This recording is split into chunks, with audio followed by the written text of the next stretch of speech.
Bonjour, ici Manon Leclerc, je suis sexologue, psychothérapeute, je travaille beaucoup en thérapie de couple, puis je travaille en ligne depuis 2010.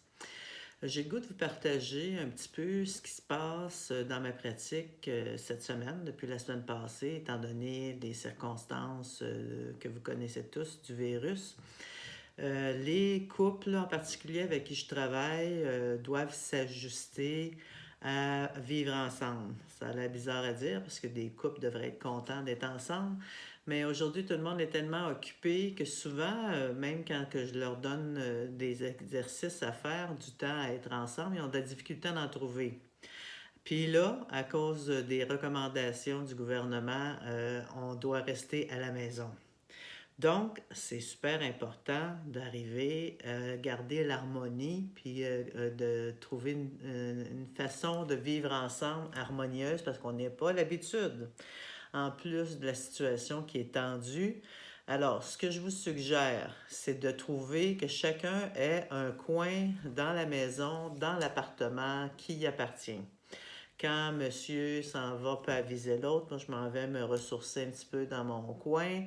Ou si je travaille, le travail à domicile, c'est la même chose. Hein? Il y en a qui sont à la maison, qui n'ont pas besoin de travailler, puis qui n'ont pas de problème avec, ils sont payés quand même. Mais il y en a d'autres qui font du travail à domicile. Alors, ça prend une certaine tranquillité. C'est impossible de travailler si tout le monde nous parle, si on n'a pas un coin à soi.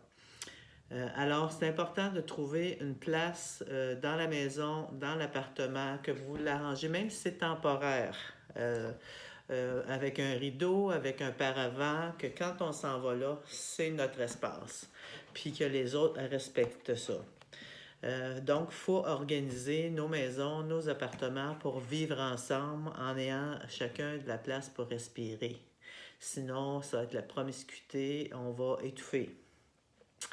Fait que ça, c'est la première chose. Vous trouvez des endroits puis le respecter. Ensuite, ça va falloir rester calme. Donc, on va faire de la méditation. Vous allez aller sur YouTube, vous allez taper méditation guidée. Méditation guidée, pourquoi? C'est que c'est pas compliqué, vous avez seulement qu'à écouter ce qu'on vous dit. Il y a des méditations qui durent 5 minutes, il y en a qui durent 20 minutes, il y en a dans toutes les langues, il y en a avec des voix de femmes, des voix d'hommes, des accents québécois, des accents français. Il n'y a aucune raison, vous ne trouverez pas quelque chose qui vous convienne. Fait qu'on va essayer de faire ça au moins 2, 3 fois par jour.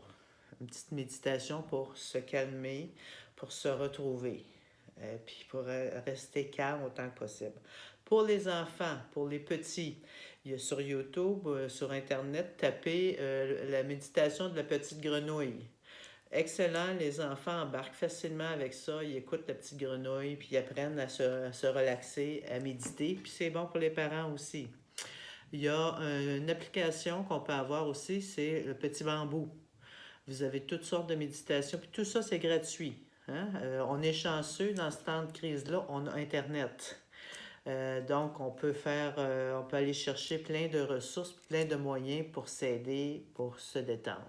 Fait que ça va être important qu'on ne cède pas, même si la situation est grave, paniquante pour certains au niveau du travail, au niveau de la promiscuité, au niveau de ne plus être capable de sortir, au niveau de ne plus voir les amis, ou aller voir les activités sociales qu'on était habitués, faire des sports.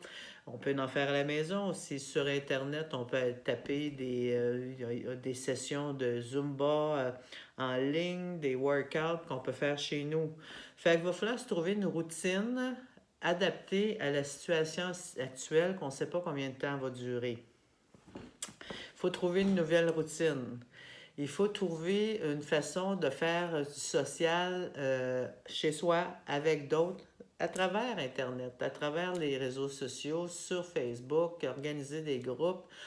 Les collègues, on peut manger avec d'autres collègues en ligne, chacun chez soi, mais en partageant avec notre vidéo. Les gens seuls, là, j'ai beaucoup parlé des familles parce que c'est difficile pour les couples. Des fois, c'est de se retrouver ensemble trop dans une situation de stress. Puis aussi, c'est important que je dois vous dire que ça va arriver que dans les couples, il y a un des deux, sa situation financière va être plus précaire, comme ceux sont à leur compte, les travailleurs autonomes, par rapport à un autre qui est fonctionnaire.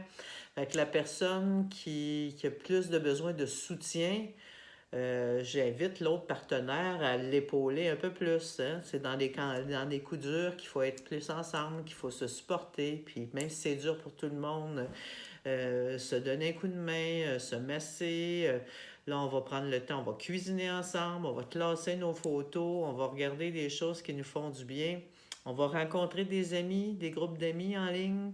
On va se faire des petits 5 à 7 en ligne. Ceux qui sont tout seuls, c'est important que vous ne restiez pas tout seul non plus. Fait que les réseaux sociaux sont importants. Il faut communiquer, il faut téléphoner au monde. Il faut en profiter pour faire des choses qu'on n'a pas le temps de faire souvent parce qu'on court trop. Puis voir ce temps-là comme un temps d'arrêt, puis un temps peut-être pour faire un peu de ménage dans nos objectifs, dans ce qu'on veut, puis qu'est-ce qui est important pour nous dans la vie. Hein? Qu'est-ce qui fait qu'on s'aime? Qu'est-ce qui fait qu'on est ensemble? Qu'est-ce qu'on recherche?